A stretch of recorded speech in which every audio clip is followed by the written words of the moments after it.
Zimbabwe, the country infamous for its $100 trillion note from 2008, has launched yet another new currency. This time they call it Zim Gold, or ZIG for short. This time they assure everyone it will be stable because it's backed by foreign currencies, gold and other precious resources. This seems all very promising at first, but I've just looked at the numbers and it simply does not add up. Firstly, how much gold and foreign currency are we talking about here? Well, they have 1.5 tons of onshore gold, which is worth about 100 million USD, and they have another ton of offshore gold. In foreign cash reserves, they allegedly have about 300 million and an optimistic 100 million in precious minerals. That might sound like quite a lot, but in the grand scheme of things, that's just $34 per Zimbabwean. Furthermore, typically a country would want about 6 months worth of reserves in case of emergencies. Want to guess how long Zimbabwe could last if they were to stop exporting?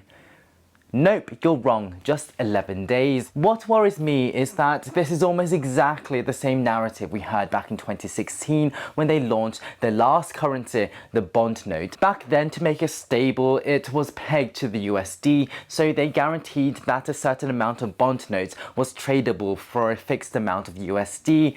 If we look at this inflation graph, it worked, but if we also look at this World Bank graph of their foreign reserves, it started crashing in 2016 because they were sacrificing their foreign reserves to prop up their currency, and by the time 2019 came around, they were simply out of foreign reserves, and hence they started up their photocopiers again, and inflation predictably went out of control. By the way, if you're wondering about this big leap in foreign reserves in 2021, that was an IMF loan. Unless I'm missing something big here, I suspect the same thing is going to happen all over again.